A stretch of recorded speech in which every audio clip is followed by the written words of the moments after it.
Hello and welcome to another video. My name is Hamid with We Buy Any Card, and today I have for you a discussion of the reserve list price increases that have been happening over the last 3 or 4 months. While I discuss this, I just want to flick through some of our recent collection arrivals this week. I won't pay any particular attention to the cards, but mainly just to have something to look pretty to look at while we go through the discussion here. Now, we saw the reserve list begin to spike in late January, but the story for us goes back about a month earlier. Now, we do sort of monitoring of our competitors, of other vendors in the UK, and we started to see around mid-December some discrepancies in pricing between UK vendors and Cardmarket, which is our sales platform.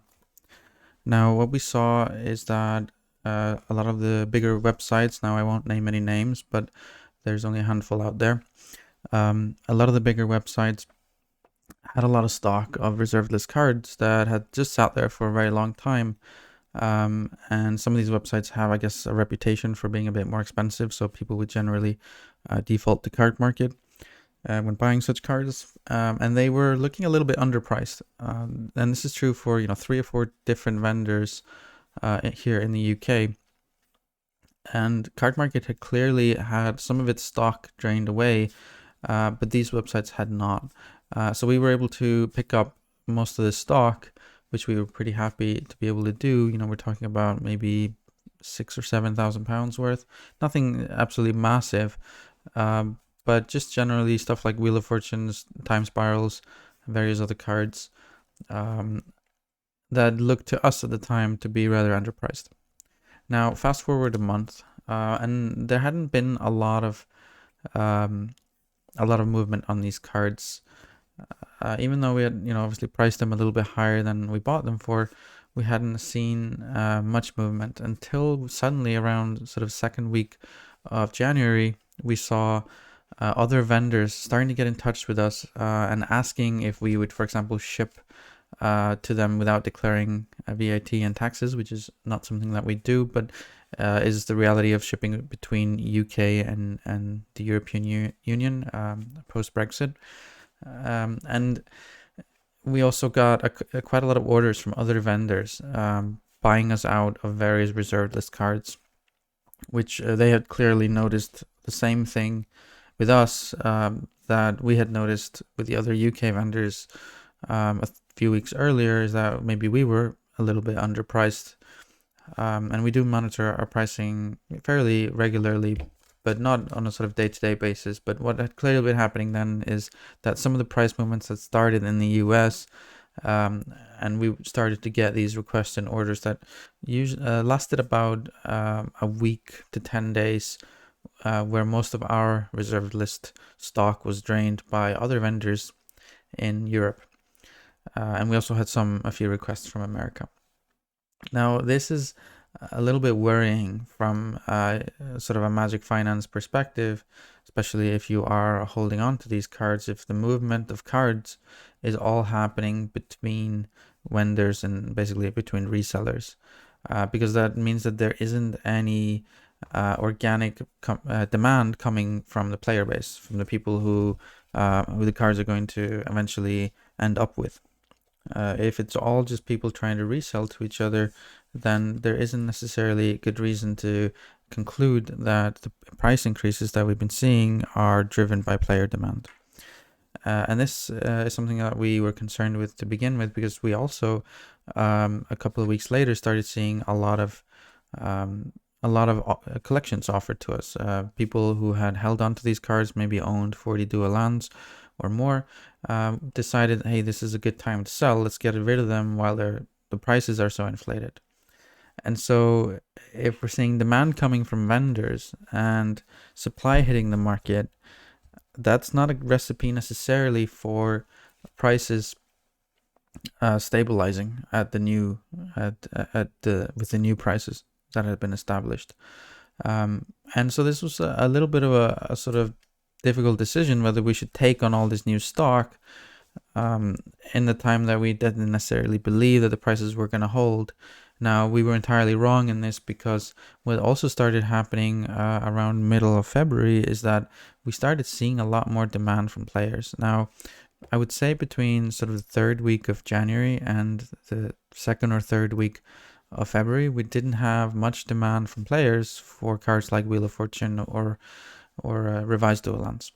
Now that all changed, and at some point, I guess perhaps the player base or players more generally wanted to or started to accept the new prices and started perhaps worrying that they weren't going to be able to get on board if they went up any further. And so a lot of messages such as, it's time to pull the trigger is something we hear quite a lot. A lot of private messages. Can I buy 3? Can I buy 4? Can you give me a discount? Can you ship to Europe and not declare? Because our prices are generally slightly lower than other MKM vendors, just because we're in the UK and we our market is slightly more limited. But we started seeing the demand coming, like really ramping up from the player base. And that was a really comforting thing to see, and that allowed us to invest a lot more into the collections that were being offered to us with more confidence. And also just it's generally good to see these cards come to market from sort of old time collections, because they're being sort of distributed more broadly and more people will have access to them. What we were sort of surprised to see was that the prices didn't really drop, despite I personally have never had so many Revised Dual Lands offered to me for sale, and I've been doing this for quite a few years. And I've never had so many in stock before, but that doesn't seem to have affected the price. I don't know what the experience of other vendors has been, but generally there's a lot of supply hitting the market, but it's all being met with very strong demand.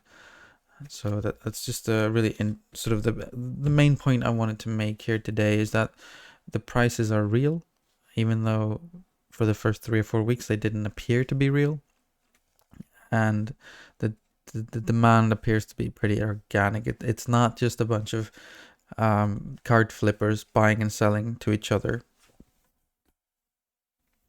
Now, another thing that is worth mentioning that we did see is around mid-March, Time Spiral Remastered came out, and maybe it was a sort of a reminder of what things used to be like with these old borders that you see in front of you here, and quite a few of these cards here.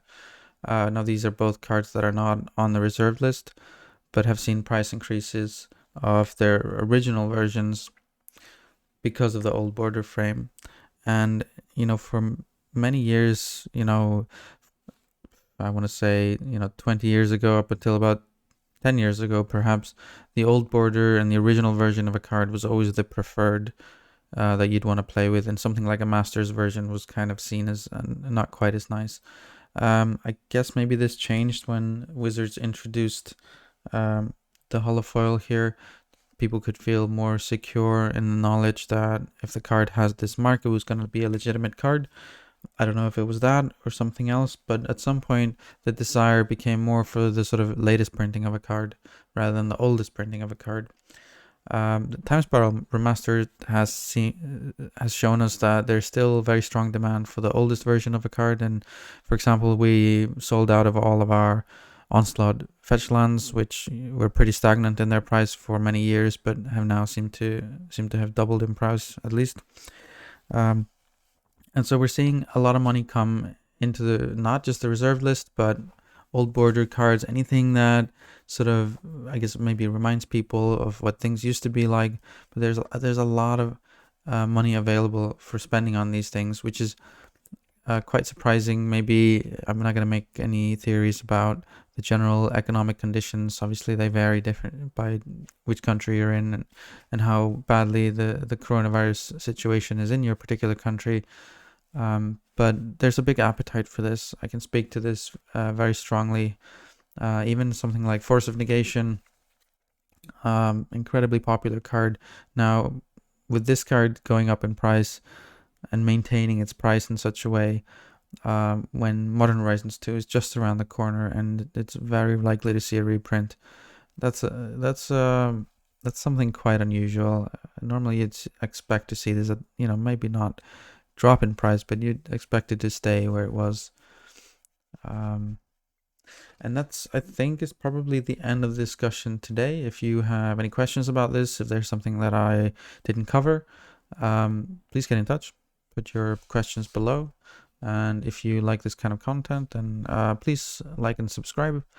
And I'll do my best to answer all the questions or any questions that might come. Thank you very much. And thank you for watching.